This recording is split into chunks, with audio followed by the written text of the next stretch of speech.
अस्सलाम वालेकुम नाजरीन, आप देख रहे हैं दो राय और मैं इफ्तिखार शिराजी। आज सबसे पहले बात करेंगे पाकिस्तान की माशी शहर कराची की।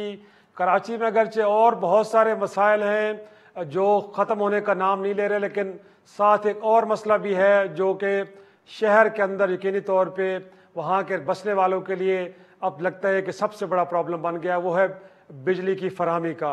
इस वक्त हमारे साथ मौजूद हैं के इलेक्ट्रिक के CEO मोनिस अलवी साहब। हम कोशिश करेंगे उनसे जानने की कि अगर ये मसाइल दरपेश हैं तो क्यों हैं, क्या असल वजूहात है और इनको हल करने के लिए खुद के ही क्या काम कर रही है और हुकूमत के एंड पे क्या जिम्मेदारियां बनती हैं। बहुत शुक्रिया मोनिस अलवी साहब वक्त देने के लिए। सर, सबसे पहले सर मेरा सवाल आपसे यही होगा कि कराची जिसको रोशनियों का शहर कहा जाता है सर, उसको अंधेरों में क्यों डुबो दिया गया है?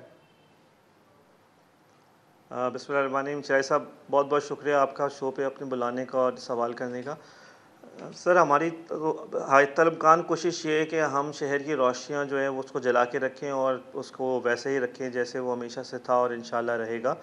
इस वक्त जो थोड़ी सी दिक्कत आई हुई है वो इसलिए है कि जो गैस के प्रेशर की कमी की वजह से हमारे कुछ प्लांट्स ऑपरेट नहीं कर पा रहे और उसकी वजह से कुछ लोड शेडिंग का दौरानिया जो है वो बढ़ गया है और उन इलाक़ों में जहाँ पे कि नॉर्मली लोड शेड नहीं होता वहाँ पे भी लोड शेड किया जा रहा है। आपको इस बात का अंदाज़ा इस बात से होगा कि पूरे मुल्क में भी इस वक्त जो है गैस की सप्लाई में कुछ प्रॉब्लम है और उसको जो गैस के इदारे हैं उसे इम्प्रूव करने की कोशिश कर रहे हैं। कराची शहर में जो रहायशी इलाके हैं वहाँ पे भी गैस की फराहमी मुतासर हुई है और लोगों के घरों में भी गैस नहीं आ रही है। हमें जो जब सुई गैस से हमारा रब्ता है और उन्होंने हमसे ये कहा कि आप RLNG अगर ले लें तो हम आपके शायद जो प्रेशर्स हैं उनको इम्प्रूव कर देंगे। हमने उनको इन राइटिंग इन्फॉर्म कर दिया है कि हम इस बात के लिए तैयार हैं, इस बात के बावजूद कि इससे जो है वो टैरिफ थोड़ा सा बढ़ेगा। तो मोनिस साहब इस पे तो वक्त लगेगा, लेकिन कहा यह जाता है कि आपके जो प्लांट्स हैं वो एक तरह से वो एक डुअल ऑप्शन वाले हैं, गोया कि फर्नेस ऑयल के ऊपर भी बिजली प्रोड्यूस कर सकते हैं।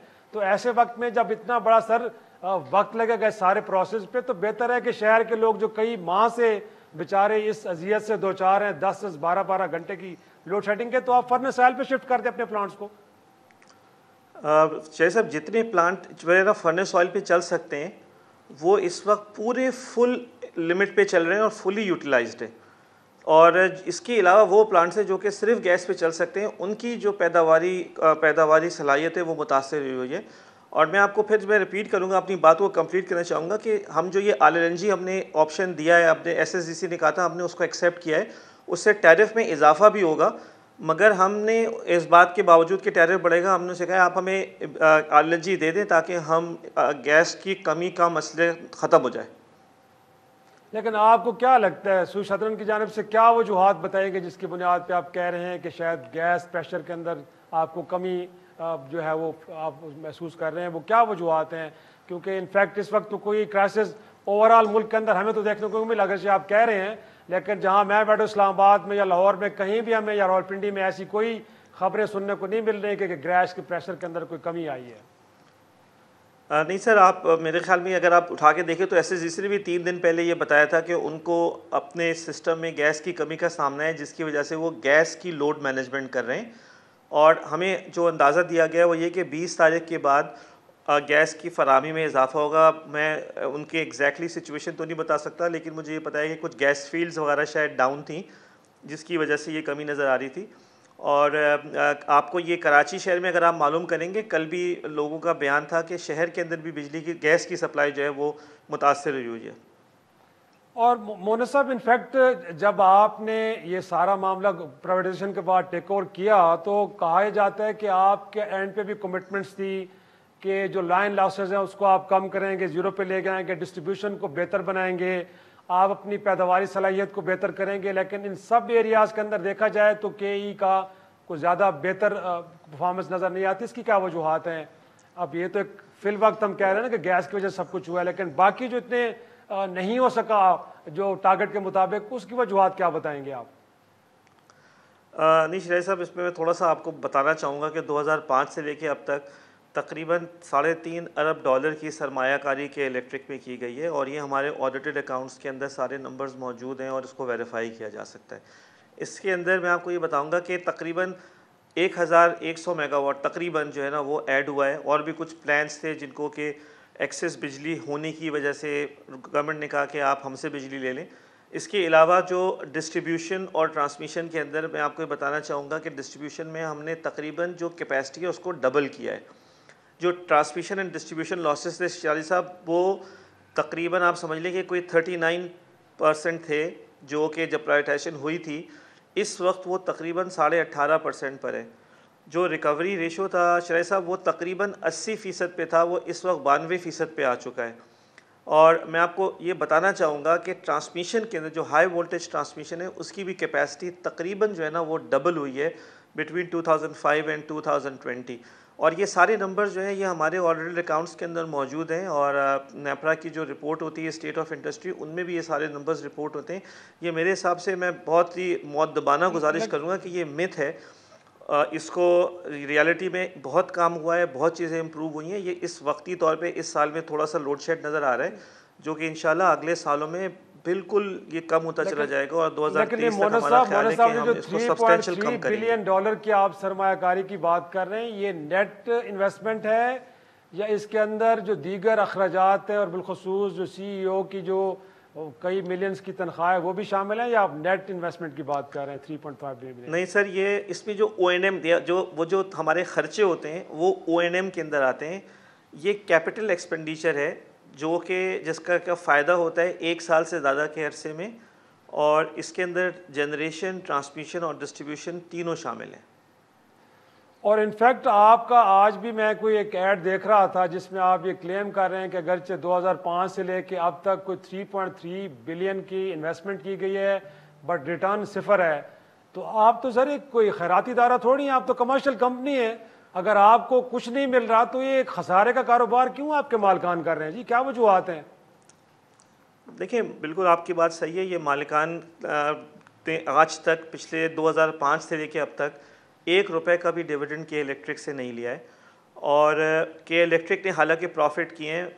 मैं आपको बताता हूँ, नंबर ये भी मौजूद है कि तकरीबन 150 अरब रुपए के जो प्रॉफिट्स हैं 15 साल में जो हुए हैं 2012 के बाद से, वो सारे के सारे इस्तेमाल हुए हैं कंपनी के ही जो इंफ्रास्ट्रक्चर की इम्प्रूवमेंट के लिए। बिल्कुल बात आपकी सही है कि उनको वो क्यों ये काम करें, मगर हमारा एक्सपेक्टेशन ये है कि इंशाल्लाह गोइंग फॉरवर्ड चीज़ें जो है ना वो ऐसी होंगी कि इन्वेस्टर भी कुछ ना कुछ रिटर्न बनाएंगे। इस वक्त तक जो है जो रिटर्न उनको मिला है वो सिफर है।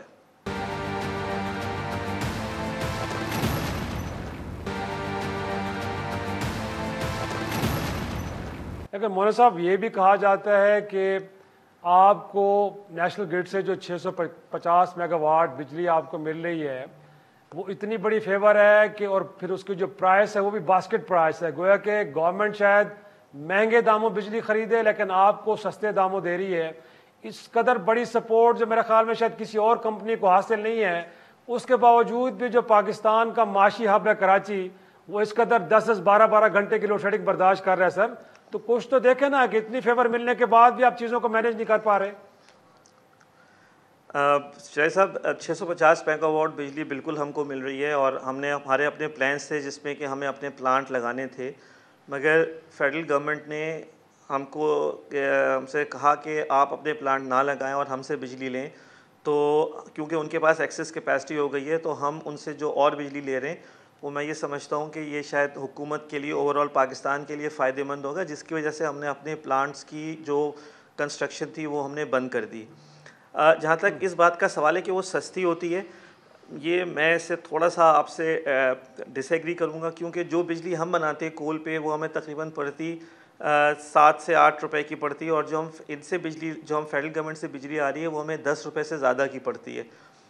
इसके अलावा एक और चीज़ भी मैं आपको बताऊं कि क्योंकि जो कंज्यूमर टैरिफ है, लेकिन यहाँ पे आप रोकूंगा मैं आपको एक चीज़ बताना चाहूँगा, एक चीज़ समझ ले सिर्फ कि क्योंकि कंज्यूमर टैरिफ जो है ना पूरे मुल्क में यकसा है, तो अगर वो हमें महंगी बिजली भी देंगे तो अल्टीमेटली उनको वही पैसा हमें कंज्यूमर को सब्सिडी देना पड़ेगा, क्योंकि जो लोगों को बिल किया जाता है वो पाकिस्तान में कराची से लेकर के पेशावर तक सिमिलर होता है। सही सही। लेकिन अगर देखा जाए मोने साहब तो आपका, मेरा ख्याल में अगर मैं गलत हूँ तो मुझे ज़रूर बताइएगा कि 2015 तक ये जो 50 मेगावाट था, ये सपोर्ट आपको मिलनी थी। अब आपको लगता नहीं है कि अगर ये आप आगे भी लेके चल रहे हैं अब 2020 में भी, तो ये एक एग्रीमेंट की वॉलेशन है और बगैर एक एग्रीमेंट के अब ये सारी एक अरेंजमेंट्स चल रही हैं जो कि बहरहाल इसको लीगल तो तस्वर नहीं किया जा सकता।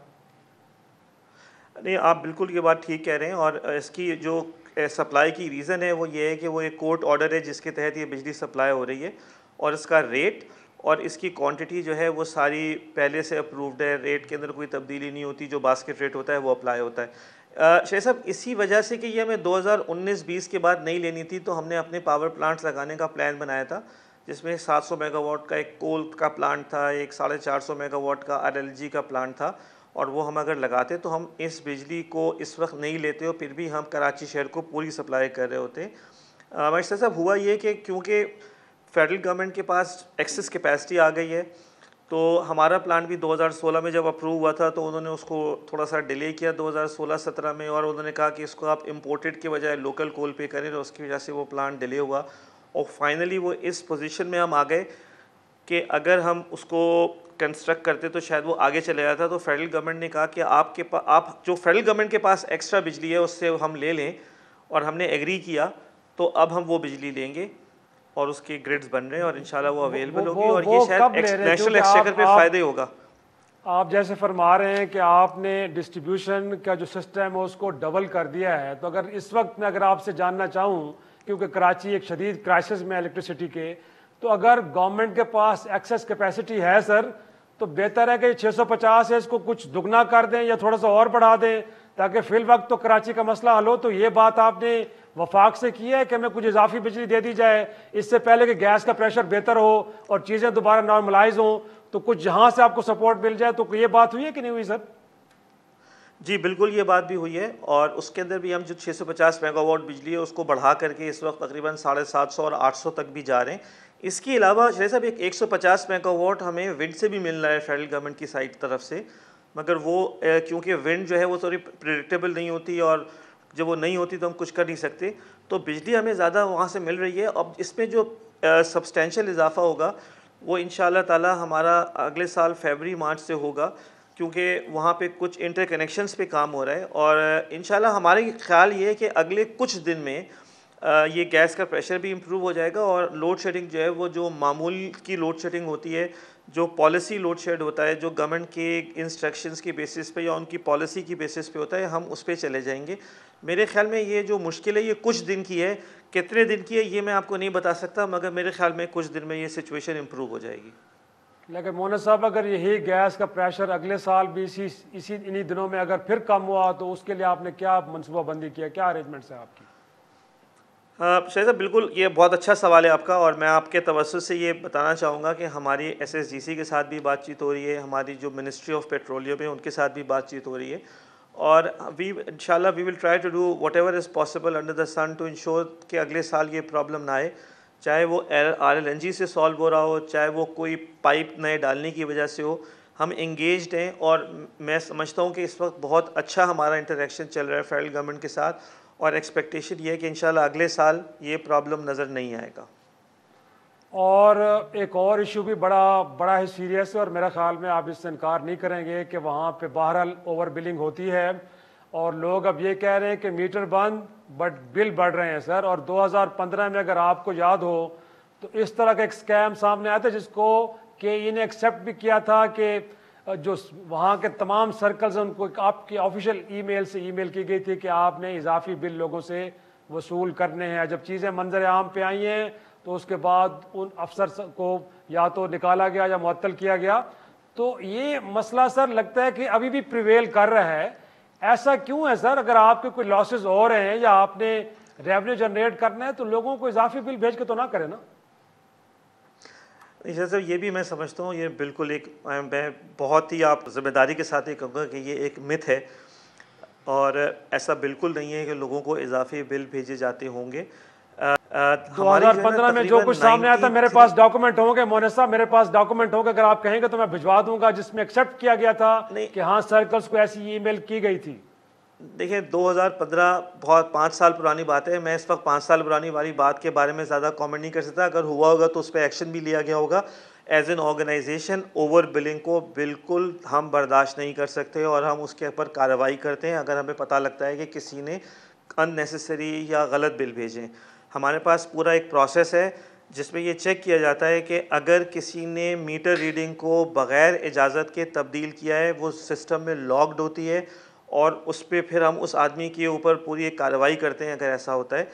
देखिए, ओवर बिलिंग अगर हुई है ना, तो उसके डिफरेंट तरीके हैं। आप के इलेक्ट्रिक के दफ्तर में आके ठीक करा सकते हैं, आप नेपरा के पास अपील कर सकते हैं, आप वफाकी मुतसिब के पास जा सकते हैं।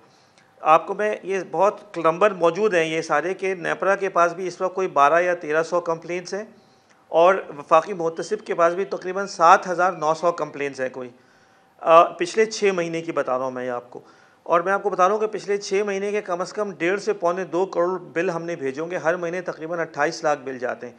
तो शायद साहब, और हमने ना जो बिल है उसके ऊपर तस्वीर भी अब आना शुरू हो गई है, तो लोग अपना बिल और क्या रीडिंग भी चेक कर सकते हैं, जिससे उन्हें पता लग जाएगा कि कितने यूनिट थे और हमने कितना यूनिट पे बिल बना के भेजे। ये मैं समझता हूँ ये एक मिथ है और ये बिल्कुल ऐसा कोई ऑर्गेनाइजेशन का कोई ऑब्जेक्टिव नहीं है कि वो ओवर बिल करके और कोई रिकवरी करे। ये बिल्कुल मैं इसको डिनाई करूँगा सर।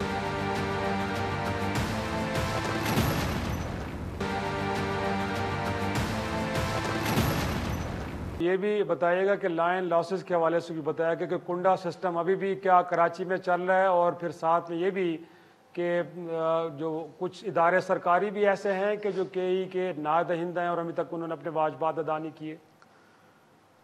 सर, काफ़ी सारे इदारे ऐसे हैं जहाँ पे कि जो हमारे नादहिंदा है, और उसके अलावा कुंडा भी कराची में चल रहा है। तकरीबन 4 से 5 लाख कुंडे हैं जिनको हम उतारते हैं मगर वो दोबारा लग जाते हैं, और हम उसको मैनेज करने के लिए, कम करने के लिए हमने एक एयर बंडल केबल लगाना शुरू किया है। हमारे तकरीबन 29,000 PMTs हैं जिसमें से 9,000 को हमने जो है ना वो कर दिया है, और हमें अगले एक साल में तकरीबन 2,500 से 3,000 PMTs को और करना है, जिसकी वजह से हमारे TND लॉसेस कम आ रहे हैं, कुंडा लगाना मुश्किल हो रहा है। हमारे जो पैसे हमें लेने हैं उसके अंदर जो Karachi water and sewerage board है उसी से तकरीबन हमको कोई 30 अरब रुपए लेने, जो कि हमें नहीं मिल पाए काफ़ी अरसे से।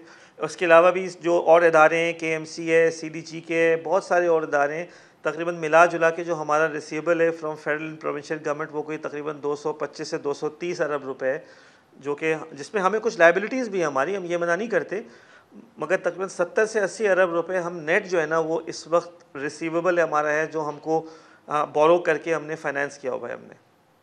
और अगर मोहन साहब मैं ये कहूँ कि अगर इन क्राइसिस को रिजॉल्व करने के लिए कोई कामयाब कोशिश ना कर पाए तो किसी सेकंड प्लेयर को आप वेलकम करेंगे कि वो आए और सारे मामलात को देखे और वो भी पार्टनर बने, कि नहीं आप कहेंगे 2023 तक जो आपके साथ एग्रीमेंट है तो आप ही की मोनोपोली रहेगी, आपके अलावा कोई नहीं आ सकता मार्केट में?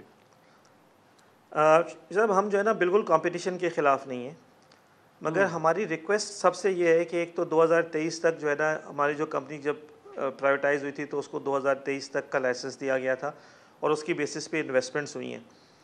मगर अगर मोनोपोली ख़त्म भी करनी है उससे पहले या किसी और प्लेयर को डालना है तो ये ज़रूर देख लें कि वो प्लेयर जो है वो आकर के सिर्फ उन इलाकों में बिजली सप्लाई ना करे जहाँ पे कि लॉसेस कम है और जहाँ रिकवरी पूरी होती है।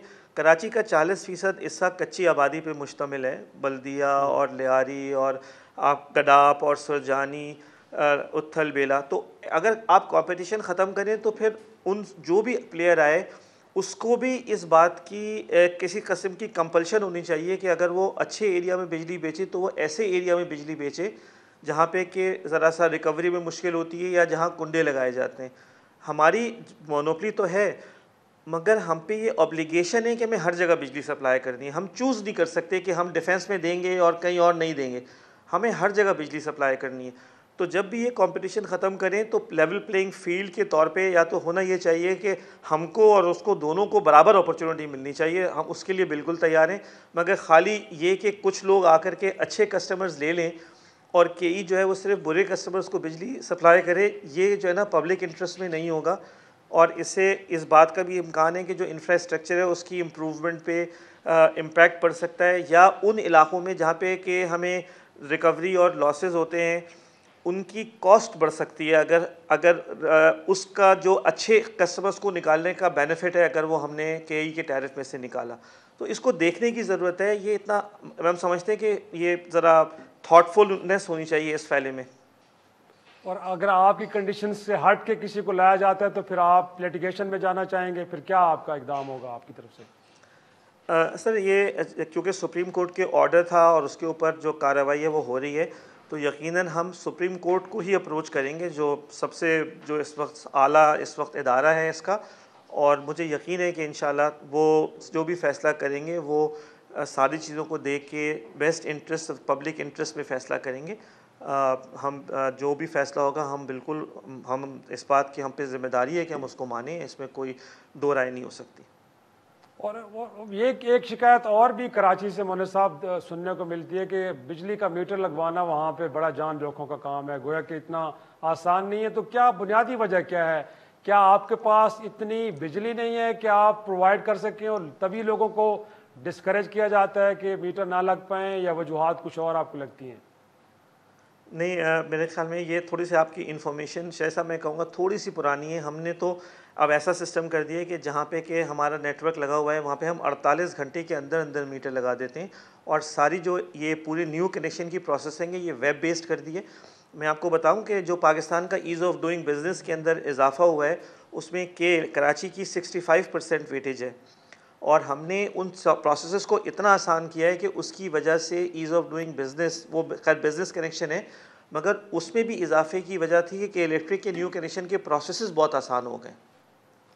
और मोहन साहब, इनफैक्ट ये भी कहा जाता है कि अब्राज ग्रुप के जो मालिक हैं शायद इन दिनों में वो शायद अंडर अरेस्ट हैं, लंदन में कहा जाता है। और जहां उन्होंने बिल गेट या खुद यूएई के साथ एक बैंक के साथ उनके कोई मामलात इस तरह के चल रहे हैं, तो पाकिस्तान में तो वैसे भी बड़े लूप होल्स होते हैं कि आप एग्रीमेंट्स को उस अंदाज में फुलफिल नहीं करते। तो शायद ये इस खदशे का इजहार किया जा रहा है कि पाकिस्तान में जो एग्रीमेंट किया था इस कंपनी ने उसको उस अंदाज में फुलफिल नहीं किया, यही वजह है कि कराची के अंदर हमें बिजली के क्राइसिस देखने को मिल रहे हैं।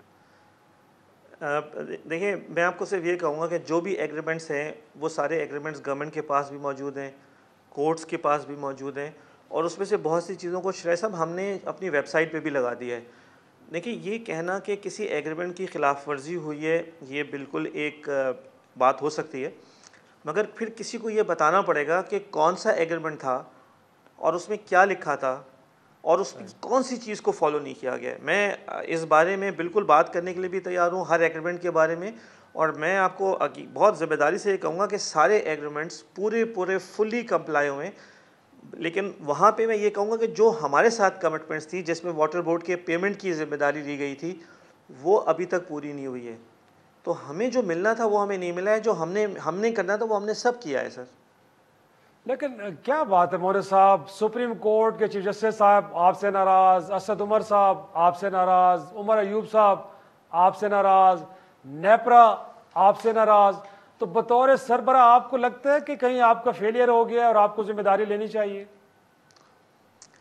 देखिए, मैं बिल्कुल इस बात को एडमिट करूँगा कि पिछले कुछ पीरियड के अंदर जो है लोड शेडिंग हुई है, और मैंने मुख्तलिफ़ वक्तों में ये समझाने की कोशिश भी की है कि ये जो लोड शेडिंग हुई है इसकी क्या वजूहात हैं और आगे क्या प्लान्स हैं।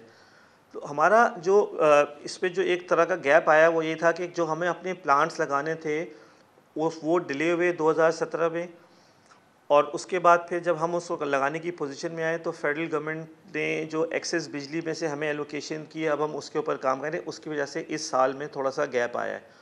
और यकीनन अब पूरी कंपनी है, ऑर्गेनाइजेशन है, बोर्ड है, सब कलेक्टिवली देखते हैं चीज़ों को। किसी भी इदारे को सिर्फ एक आदमी ज़िम्मेदार नहीं होता चलाने का। और जो प्लान्स हैं वो प्लान्स के अंदर सारी चीज़ें मौजूद हैं, जिससे हमारी बातचीत भी हो रही है, और इंशाल्लाह हमें उम्मीद है कि हम अगले साल और उसके अगले सालों में इस सिचुएशन को बहुत इम्प्रूव करेंगे। बहुत शुक्रिया मोहन सलवी साहब, CEO के इलेक्ट्रिक हमारे साथ मौजूद थे। नाजरीन, प्रोग्राम में एक ब्रेक शामिल करते, ब्रेक के बाद आएंगे तो अरकान पार्लिमान की जानिब से अदा किए गए टैक्सों की कहानी पर गुफ्तगू करेंगे।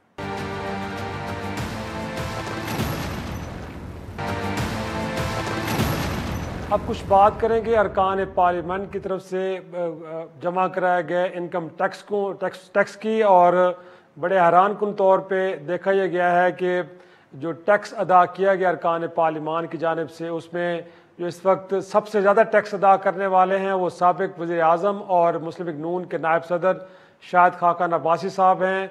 जिन्होंने गुज़श्ता साल के मुकाबले में कोई 8,000 गुना ज़्यादा, गोया कि 24 करोड़ से भी ज़ायद का टैक्स अदा किया है। मुल्क के प्राइम मिनिस्टर ने कोई 2,80,449 रुपये का टैक्स अदा किया है।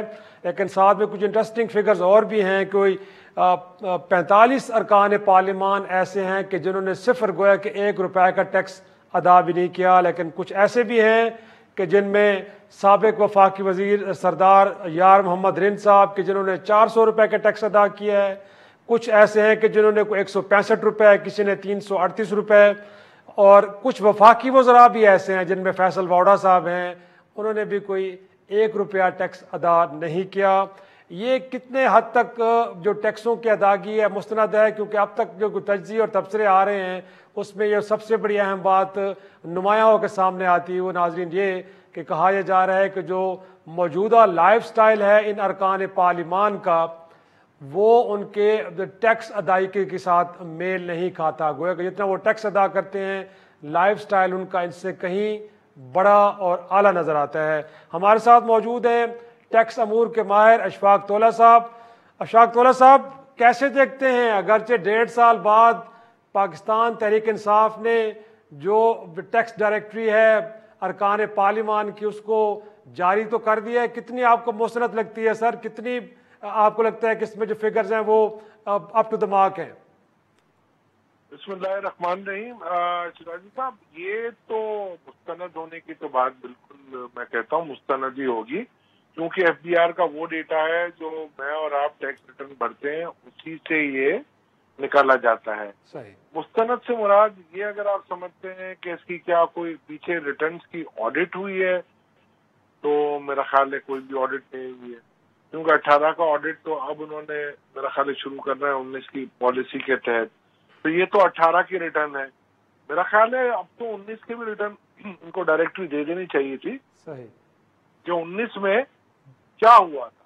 सही। और 18 की डायरेक्टरी से जो आप देखेंगे तो ये हुकूमत जो अभी हुकूमत है वो उस वक्त अपोजिशन में थी, उनको अगस्त में हुकूमत मिली है, तो लिहाजा ये तो आप समझ लें नून लीग के दौर के जो सबमिटेड रिटर्न्स थे, सबमिटेड रिटर्न तो बाद में हुए थे, जो उस दौर के असासाजात या आमदन थी उसके अशारिये आपको मिल रहे हैं। और जहां तक सवाल ये है कि देखिए 2 किस्म के आशारिये होते हैं, एक आपके वो जो आप एफबीआर का रिटर्न भरते हैं, और दूसरे जो आप सूबाई हुकूमतों के साथ जो मोस्टली आप अगर कहते हैं ज़राअत के ऊपर ज़रूरी टैक्स की। तो अगर हम दोनों को देखेंगे तो काफी अरकान के आपने देखे होंगे कि उसमें ज़रूरी इनकम टैक्स का भी जिक्र होता है, मगर अगर आप देखेंगे तो एफबीआर के जो कानून है उसके हिसाब से जो फेडरल इनकम टैक्स है, जैसे आपकी सैलरी पे कटता है, जो पार्लियामेंटेरियंस जो होते हैं उनको जो पर्क्स मिलते हैं उन पे जो टैक्स कटता है, या अगर उन्हीं पार्लियामेंटेरियंस की अगर कोई प्रॉपर्टी है उसका रेंट आता है, या अगर उनकी कहीं कोई इन्वेस्टमेंट है तो डिविडेंड आ रहा है, या कहीं इनकी अगर इन्वेस्टमेंट है उससे इंटरेस्ट इनकम आ रही है, या कहीं से और कोई फॉरेन इनकम इनकी आ रही होती है, तो उसके बारे में ये डिटेल्स छाया करते हैं। दूसरी तरफ अगर इनकी ज़राअत का जो टैक्स होता है, ज़रूरी टैक्स का ये होता है कि वो टैक्स सूबों को अदा किया जाता है, मगर जब आप रिटर्न फाइल करते हैं तो इनकम टैक्स लॉ के अंदर ये जरूरी है कि आप वो ज़रूरी टैक्स के बारे में जो आपने पेमेंट की है उसकी आप डिटेल दे दें, ताकि आपके वेल्थ स्टेटमेंट के अंदर शामिल की जा सके उसकी वेल्थ, और उसकी वेल्थ को जायज माना जाए, यानी कि वाइट करा। सही। और तोला साहब ये भी बताइएगा, कुछ अरकान पार्लियामेंट तो जैसे कि 45 का फिगर बताया जा रहा है कि उन्होंने कोई सिफर टैक्स अदा किया है, तो उसकी वजूहात क्या हो सकती हैं? और कुछ ऐसे भी हैं जिनमें साबिक वफाकी वजीर का जिक्र मैंने किया यार मोहम्मद रिद साहब, उन्होंने महज 400 रुपये टैक्स अदा किया है। तो कुछ ये भी हमें समझाइए कि क्या उनकी इनकम होगी और किस तरह उनका ये टैक्स बना होगा। नाजरीन जानना चाहते हैं कि इतना कम टैक्स उन्होंने कैसे अदा किया। सर देखिए 2 चीजें, मुझे तो किसी के स्पेसिफिक तो मैं बात नहीं करूंगा, कोई ऐसी वजूहात मुझे सामने नजर नहीं आ रही है कि अगर आप असेंबली के मेंबर हैं, रिंद साहब को मुझे नहीं पता कि वो मेंबर थे कि नहीं थे, और अगर थे तो वो सेशन अटेंड करते थे या पर्क्स लेते थे कि नहीं। अगर उनकी कोई ऐसी इनकम नहीं है, अगर ज़रूरी इनकम है उनकी, तो वो सूबे को उन्होंने बलूचिस्तान गवर्नमेंट को टैक्स पे किया होगा, किसी और को नहीं करेंगे वो। और अगर उन्होंने असेंबली से पर्स लिए हैं तो ये तो असेंबली की जिम्मेदारी है कि वो उनका टैक्स काटें और सरकार को जमा कराएं। सही। तो अगर असेंबली सेक्रेटेरिएट ने भी नहीं काटे तो मेरा ख्याल है उनके लिए जरूरी था काटना। और अगर उन्होंने पर्स नहीं लिए तो वो अलग बात है। अब देखें, अब लाइफस्टाइल की हम बात करते हैं, हर जगह पे ये चर्चा आम है कि करोड़ों की गाड़ियां हैं, करोड़ों के मकान में रहते हैं और एक एक खाना 10-10, 15-15 हज़ार का खा लेते हैं। तो देखिए वो इनकी क्या ज़रात की इनकम है, या उस साल को इन्होंने इनकम हासिल नहीं की थी और टैक्स उन्होंने पे नहीं किया, मगर वो अपनी सेविंग से भी निकाल सकते हैं। तो जी काफी सूरत हाल हो सकती है। क्योंकि शो का वक्त खत्म हो रहा है, तोला साहब ये जानना चाहूंगा कि अगर इसका इंडिपेंडेंट ऑडिट हो तो आपको लगता है कि फिगर्स अदरवाइज हो सकते हैं, और अगर कहीं पे चीटिंग हुई है तो फिर एफबीआर का कानून या कोई अदरवाइज कानून ऐसे मौजूद हैं कवानीन के इन लोगों को फिर सजा भी दी जा सके? देखिए बिल्कुल, अगर कोई टैक्स इवेजन करता है तो उसमें पूरा इस कानून के अंदर आपकी पूरी डिटेल दी हुई है। और ये तो मेरा ख्याल है एफबीआर अगर ऑडिट करेगा, अगर किसी पे इनको शक है तो उनके पास ये भी पावर है, वो ऑडिट कर सकता है। अगर इनके पास कॉन्क्रीट एविडेंस है तो सेक्शन 122(5)(a) के अंदर इनका असेसमेंट या रिटर्न खोला जा सकता है, उनको नोटिस दिया जा सकता है सेक्शन 177 में, और उनसे इंफॉर्मेशन 176 के तहत आप ले सकते हैं। मगर मैं ये इस बात से कतई नजर मैं आपको ये कहना चाहता हूँ कि इसमें तो दूसरे इदारों का भी रोल आता है, एसेट्स बियॉन्ड मीन का भी, कि भाई आप बताइए आपकी इतनी इनकम नहीं है और आपके इतने खराजात हैं, तो आप तो इंक्वायरी आजकल तो और भी इदारे, एंटी करप्शन है, आपके FIA है, नैब है, ये सब देख सकते हैं अगर वो देखना चाहें तो। बिल्कुल। मगर जी मगर इसमें देखे ना, ये तो बात की बात है, ये तो गवर्नमेंट के हाथ में और उन इंडिपेंडेंट बॉडीज के हाथ में वो क्या देखना चाहते हैं। बहुत शुक्रिया अशफाक तौला साहब, बड़े अहम नुक्ते की तरफ आपने निशानदेही की है कि आप लोगों ने अपने टैक्स का उशवारे जमा करवा दिए हैं। इस बुनियाद पर उनके मौजूदा लाइफ स्टाइल को देख के सवाल ज़रूर हो सकते हैं कि वो जो तर्ज ज़िंदगी जिन्होंने अपनाया है क्या उनके वो इनकम के साथ मेल खाता है कि नहीं खाता। यकीनी तौर पर इस हवाले से ज़रूर तहकीकात होनी चाहिए ताकि चीज़ें क्रेडिबल वे में सामने आए। नाज़रीन, आज का शो यहीं ख़त्म करते हैं। उम्मीद आपको पसंद आया होगा। इफ्तिखार शिराजी को इजाज़त दीजिए। खुदा हाफिज़।